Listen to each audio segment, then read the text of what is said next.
Mày gom bạn thầy.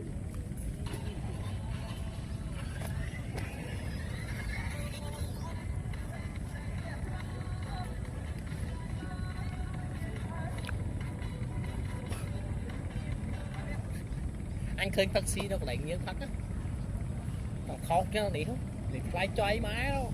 Nơi lại đi mẹ. Lại choy má đâu. Hay hộp mình nhanh cho nó nhanh nhá. Lúc nhanh thấy. Thao tiết. Mưa. Hay thao tiết. Ở nên plane. Hay thao tiết. Đi đuổi mà lại choy má đâu. Yeah, tàng chán lọc đuổi mày chạy cái xe mình chọn. Passport.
Thì đang hướng xuống thấy của anh video không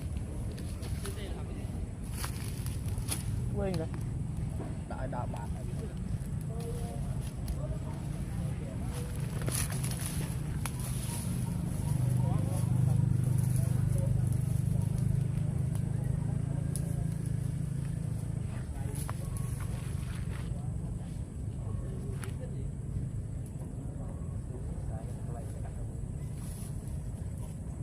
một cho tính